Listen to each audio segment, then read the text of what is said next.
Hello, and welcome back to another episode of the Compendium of Discomfort. My name is Michael, and today it's gonna get really uncomfortable because we have to do something that I usually don't like to do, and we have to speak quite negatively about something, but sometimes that's what you gotta do, because it's a quite big movie. It's Scarlet by Mamoru Hosoda, and I was actually quite looking forward to it because I like the art style. It looks quite cool.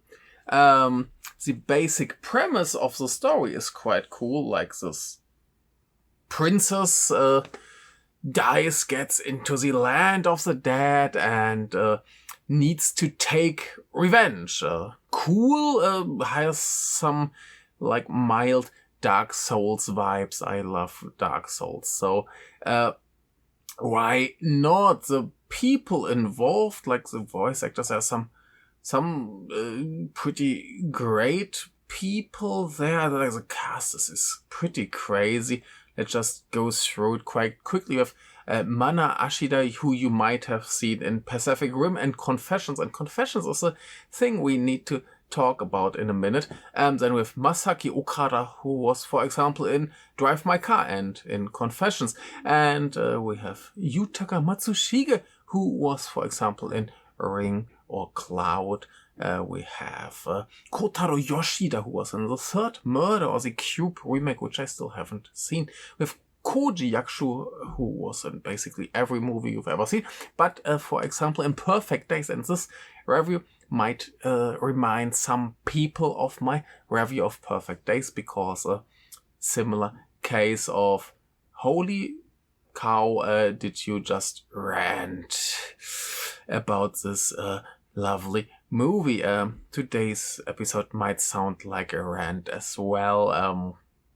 It's not all that bad. It's the same as Perfect Days, I think. Perfect Days is an okay film with many problems. We have, for example, here, who else? Shota Sometani, of course, for example, Suzume, or Himizu, or To the Ends of the Earth. And I have just seen him in Foreboding, and sooner or later we've got to talk about that one as well. And there are some other great people involved here. So yeah, Mamoru Hosoda, you might know him from movies like Wolf Children or Belle, or The Girl Who Leapt Through Time, or The Boy and the Beast, Summer Wars, or Digimon.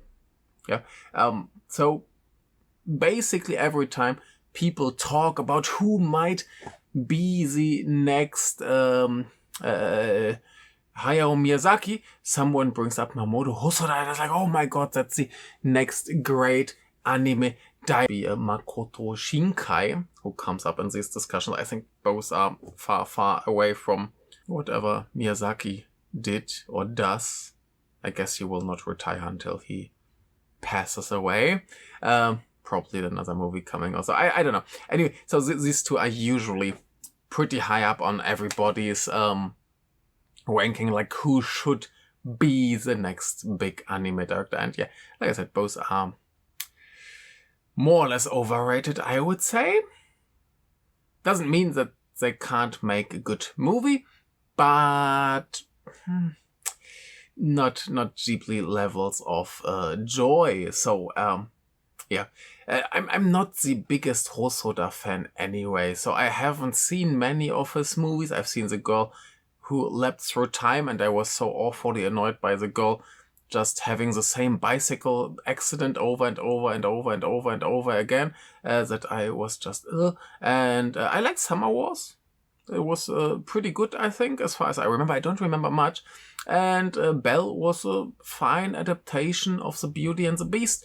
And yeah, similar with Shinkai. I usually enjoy his movies while watching them. There are always some aspects that I dislike, but yeah, they always have like wonderful animations. They have some nice music, even though it might come from a quite problematic band, and there's always something to enjoy for me. And that's basically the same with Hosoda. I expect there's something for me to enjoy. There's some good animation, and overall, maybe not 100% my taste, but I usually expect to get a good movie. So that's why today I went to see Scarlet, or in Japanese is果てしなきスカーレット, and I was quite disappointed to take that away already, and so take it away. I don't know, to say that already. We don't need to get to the end of the review. I was quite disappointed. So, like I said, the trailer looked like something I would enjoy, and the movie is quite different, and that's the point where we need to talk about Tetsuya Nakashima, a movie director who is very, very high on everybody's, oh my god, my favorite Japanese director list, and I usually don't enjoy his movies very much. I haven't seen most of them in a really, really long time, and usually once they can kind of entertain me by looking really nice and having some extreme scenes, and maybe Kamikaze Girls is actually good, but like stuff like Confessions or World of Kanako, when I rewatched them, I really, really, really, really disliked them. Mostly for the fact that, for the love of God, Nakashima can't write characters. They're all but humans. They have a function in the story. He has good people, he has bad people, he has victims and perpetrators, and that's all. There's nothing more than that to his characters, I would say. And therefore, for all the lacking humanity, I don't feel anything when watching his movies. I just don't care what's happening. It's just like, yes, stuff happens and he tries to be extreme and big scandal and oh my god, humans are so nasty creatures and so on, and it's just not very exciting. Yeah, like I said, once or twice maybe the style helps because it's usually very good, and yeah, besides that there's pretty much nothing going on. No compelling story, no compelling characters, just pure emptiness. And that's pretty much the same as in Scarlet. So my main criticism here is that there's no real character.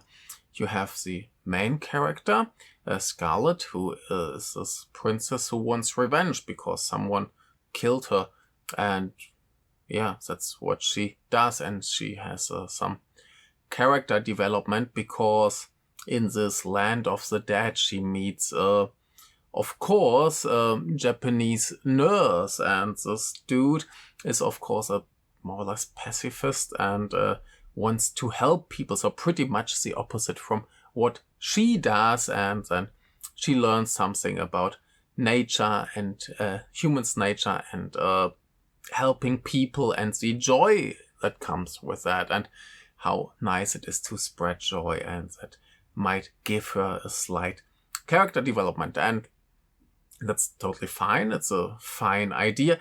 If these characters had actually character besides their function in the story, and it's just nothing. If this movie was made for 5-year-olds, that's totally cool. That's totally fine. Maybe for 10-year-olds, still cool. For me personally, it's just like I don't care, because there's nothing to care, because there are no humans. Yeah, there's no humanity in this. It's just shallow. It's just facade. It's just like, oh, if you help people, they will be happy and they will become your friends. The person who I went to the cinema with was like, oh, why are suddenly these people helping them?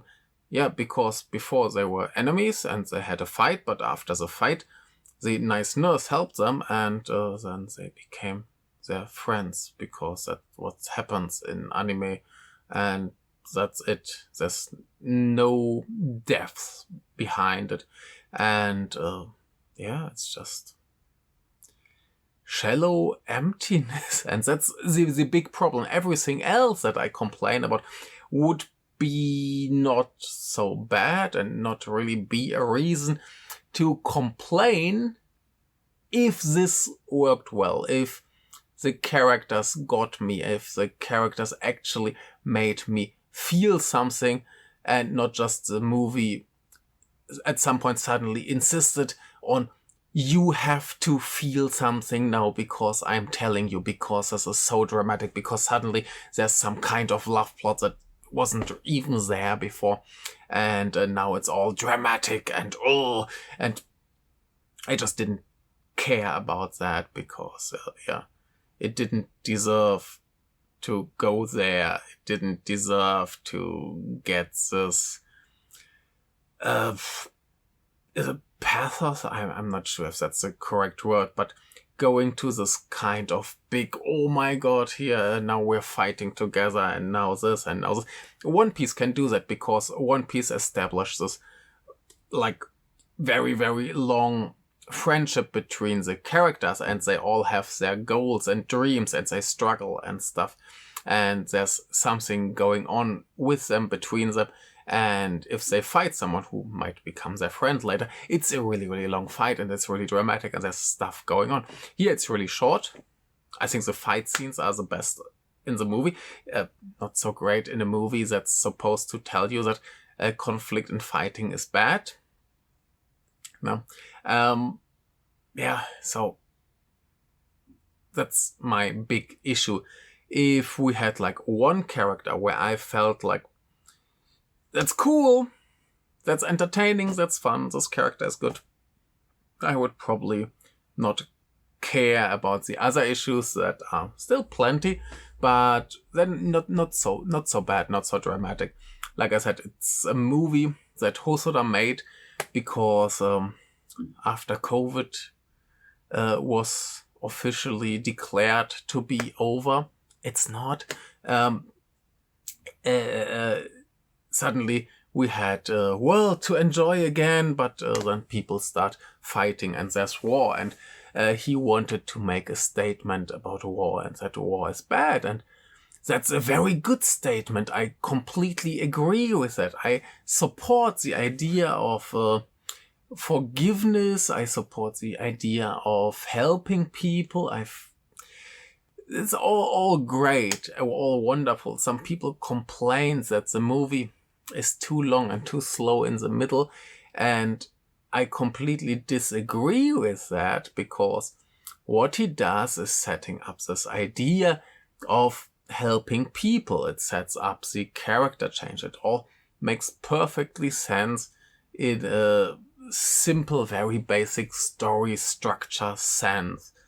It's still like script writing 101, but script writing 101 can work. It can function. So that's fine with me. I don't need a completely new original story, because it's more or less impossible to have a completely new original story. So don't care about that. But there's just, it doesn't work because there's no connection to the characters. We see things these characters do, and we understand what function that has in the story, but it's boring because we don't care about it, because we have no connection, no emotional connection to the characters. And if that worked, this middle part would be totally fine and good and wonderful and cute. And I just think it's tonally a bit weird, because it pretends to be this like more adult-oriented kind of adaptation of Hamlet. And it's in the end made like an 100% kids movie. So I don't know. I thought he was aiming for an older audience, at least like teenagers. But in the end, he made the movie so simplified and so basic. I don't know. Either he just wanted to make sure that even the dumbest person in the audience understands what he wants to say. Love and peace, don't fight, be friends. Or he accidentally made a kids movie that doesn't look like a kids movie. I don't know. Maybe I misunderstood the marketing, or maybe he misunderstood the target audience. I don't know. For children, this is totally fine, I would say. It's maybe not too scary. I think I watched stuff like that at that age. It's no problem. Just looks darker. And yeah, so I don't know. Maybe I misunderstood it. Maybe he's aiming for little children and he wants to change the world from that age on, which is totally fine. But yeah, like I said, then I misunderstood his goal. Totally possible. Anyway, so that's a problem tonally, or maybe in the presentation. But yeah. Other problems, the voice actress, the lead actress, Mana Ashida, does an okay job. She's not bad, but there are some scenes where the character is just like suffering, screaming and crying, and that's just not good. So there are moments where she's actively bad in her performance, but there are few, and overall it's okay, and the other people do a fine job. So I'm not so... it seems that many people in Japan are much more critical of the voice acting in this movie, but I just felt like, yeah, those few scenes are not very well done. Everything else is totally okay.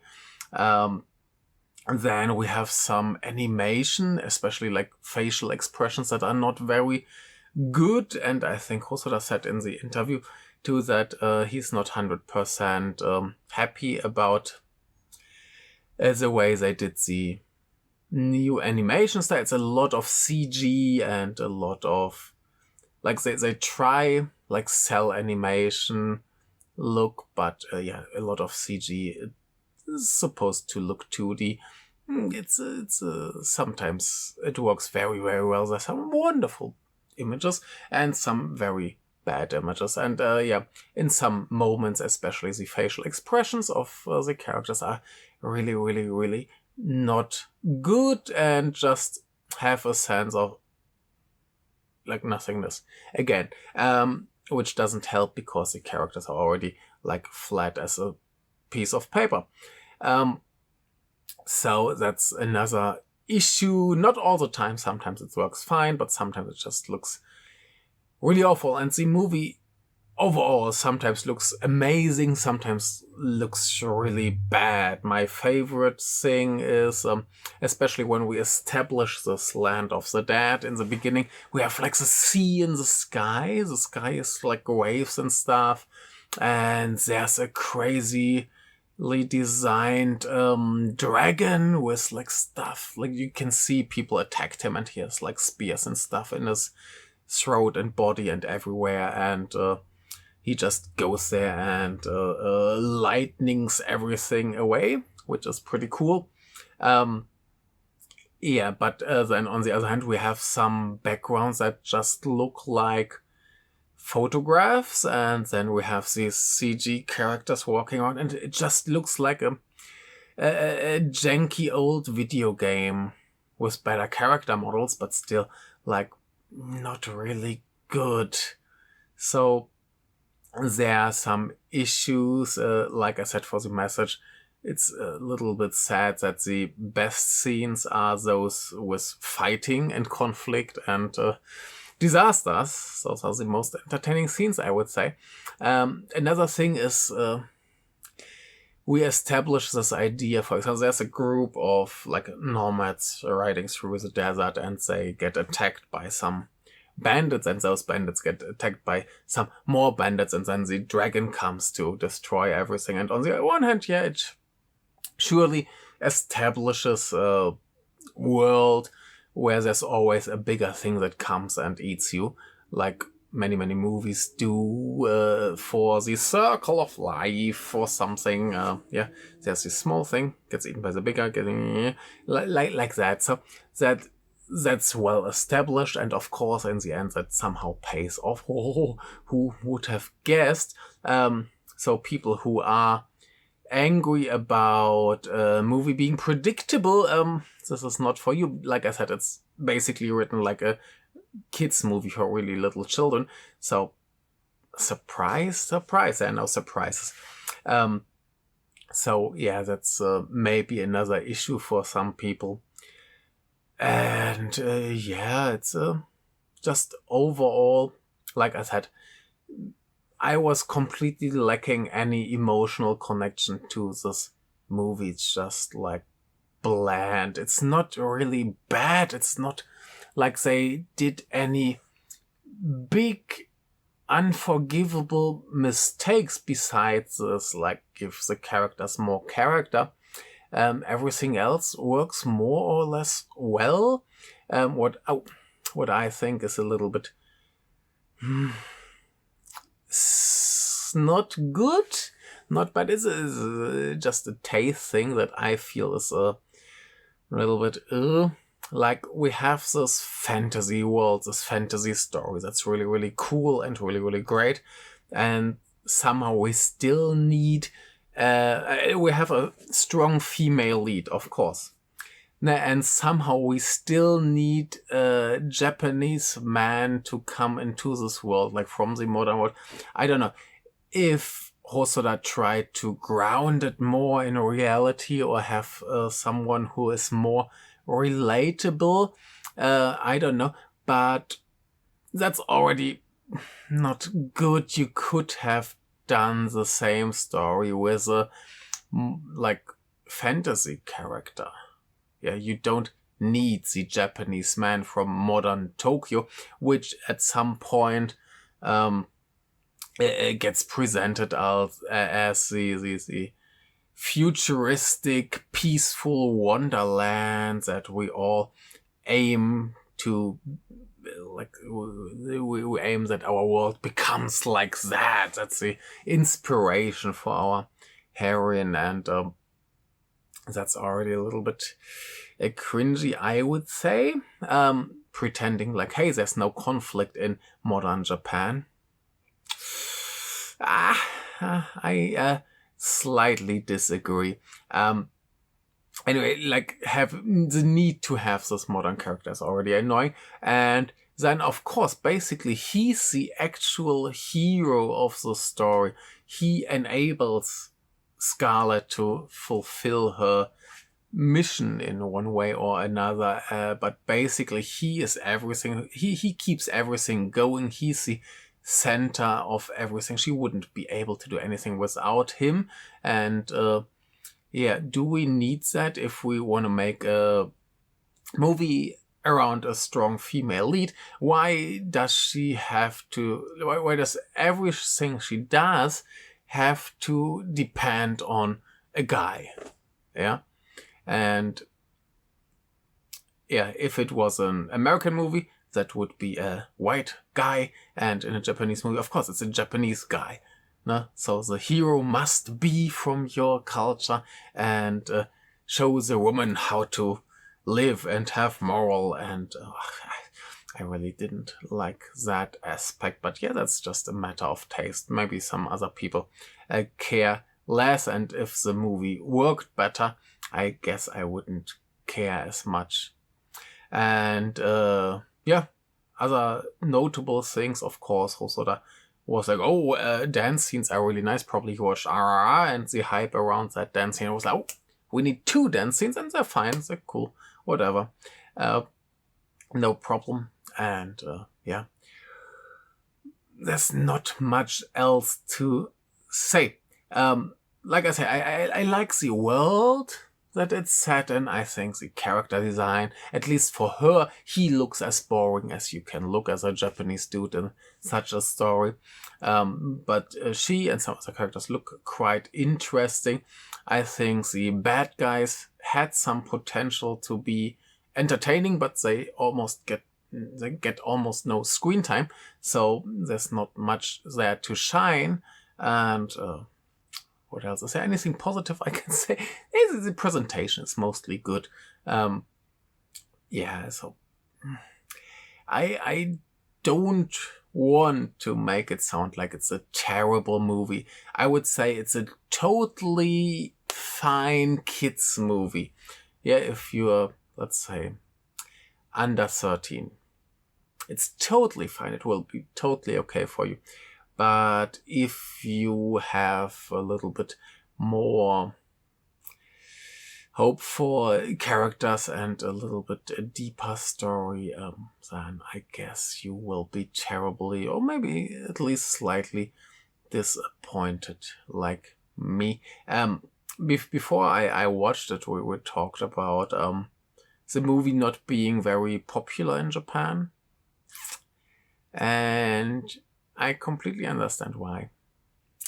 So, yeah, if there's ever again the discussion whether or not Mamoru Hosoda could be the next Hayao Miyazaki, I would say this movie completely disqualified him from ever being in this conversation again, because Miyazaki, if he could do one thing that really, really well, he could make movies that are first emotional, second for kids, third for adults. It works for everyone.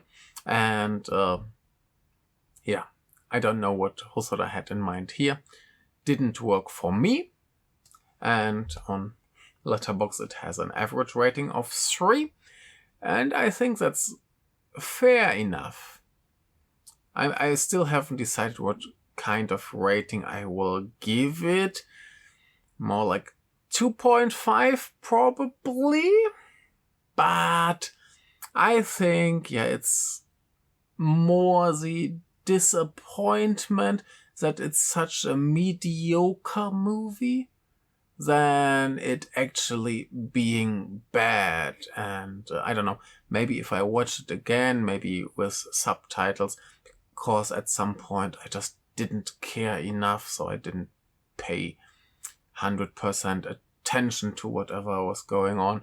So maybe if I watch it again with reduced expectations, it might turn out a little bit better, might make me enjoy it a little bit more. It certainly has some good aspects, especially like visually design-wise. There's good stuff going on. The action scenes are quite fun. So that's all fine. It's not an actively bad movie. Like I said, it's more disappointing and mediocre. And yeah, I guess that's all I can say. Next time we're going to talk about something better than this. And yep, thank you for your attention. And yeah, I'm sorry to bring these bad news. I was seriously hoping for a very good experience here, or at least a good one. I wanted to have a good time and it didn't really let me. So yeah, that's what we ended up with. I'm sorry if this sounded like 90% negative. It's not that bad. No, so give it a try. I don't know if you have to see it in the cinema or just someday on the streaming service of your choice. Probably enough to watch it there.